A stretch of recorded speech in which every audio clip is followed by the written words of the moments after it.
በመካና መዲናኝ በነበረኝ ቆይታ ከታዘብኳቸው ካየኋቸው ካስደሰቱኝ ነገሮች ስለ ዘምዘም ውሃ ደግሞ እናወራለን። አሰላሙ አለይኩም ወራህመቱላሂ ወበረካቱ። እንዴት ናችሁ ሙስሊም ወንድምና እህቶች፣ እንዲሁም ኢትዮጵያዊ ወገኖቻችን ሁሉ ሰላም ነው ወይ? አልহামዱሊላህ ረቢል ዓለሚን ጋር ሁሉ ሰላም ነው።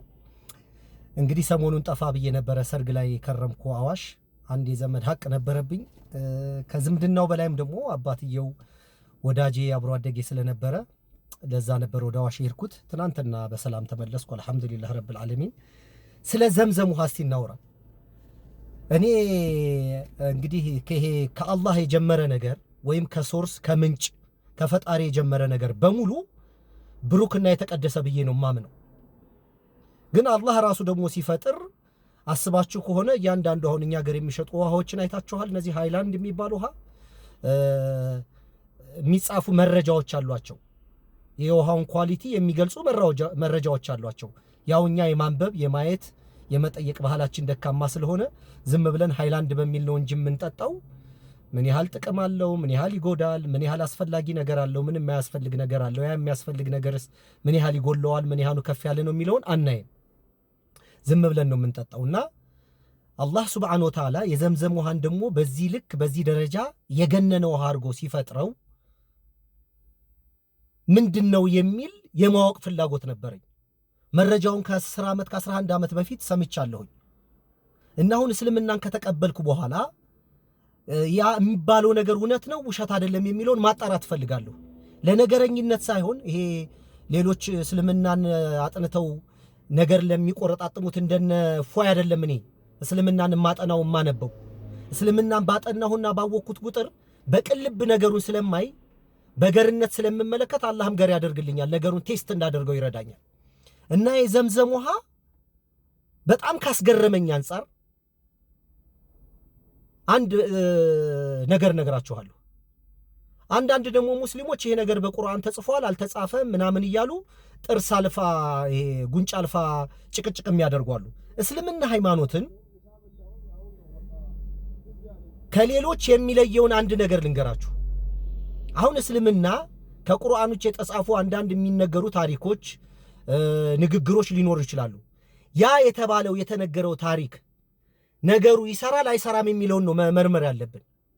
ስለ ውሃው የተነገረው ነገር አሁን ይሰራል አይሰራም፣ ያ በታሪክም ይሁን በተለያየ መንገድ የተባለው ነገር ይሰራል አይሰራም የሚለው ላይ ነው ፎከስ ማድረግ ያለብን።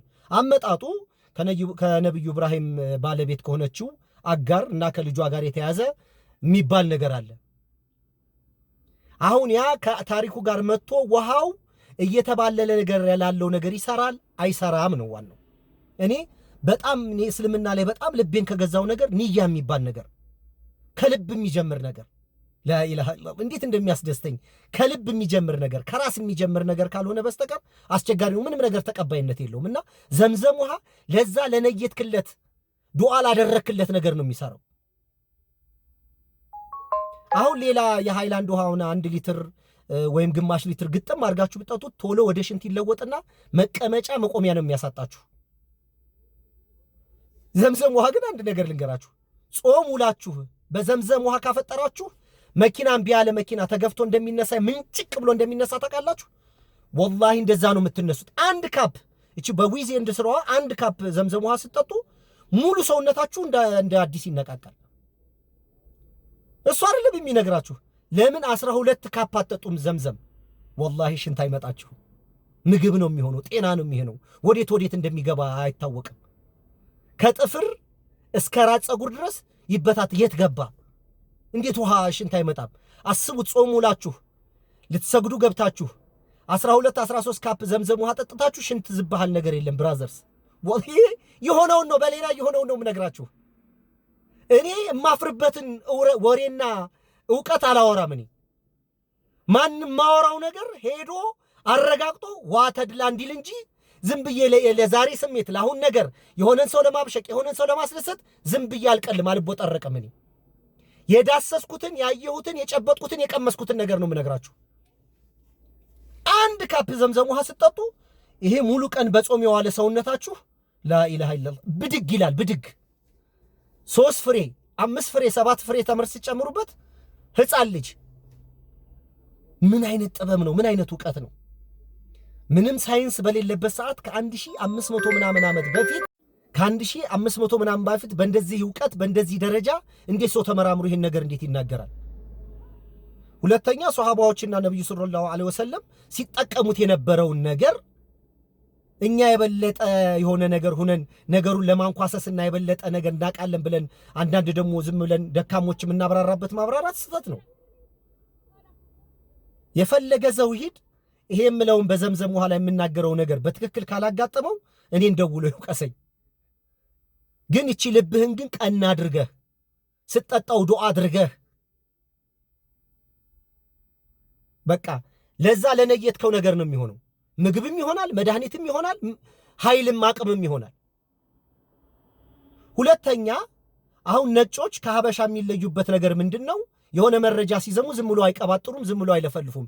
ይመራመራሉ፣ ጊዜ፣ ዋጋ፣ ገንዘብ ከፍለው። አሁን ስለ ዘምዘም ውሃ ያጠና ጃፓናዊ አለ።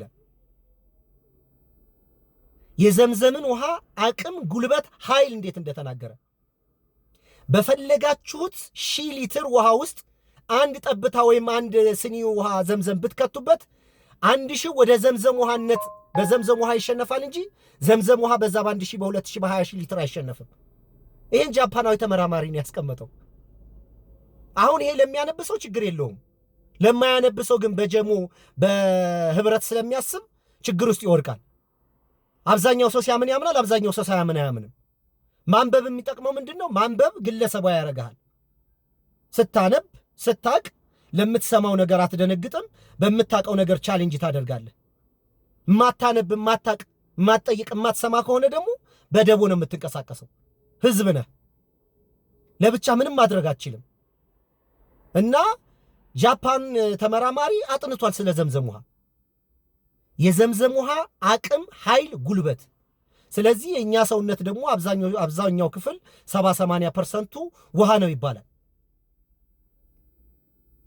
እንግዲህ ከተለያየ ነገር ሰብስበን የጠጣነውን ውሃ አንድ ካፕ ውሃ ዘምዘም ውሃ ብትጠጡ እዛ ውስጥ ያለው ውሃ በዘምዘም ውሃ ኃይል ይሸነፋል እንጂ እዛ ውስጥ ያለው ውሃ ዘምዘም ውሃ ነው ያሸንፈም። ይሄን ጎግል አድርጉ፣ አጥኑ፣ ተመራመሩ። መልካም ቀን፣ መልካም ጊዜ። አሰላሙ አለይኩም ወራህመቱላሂ ወበረካቱ።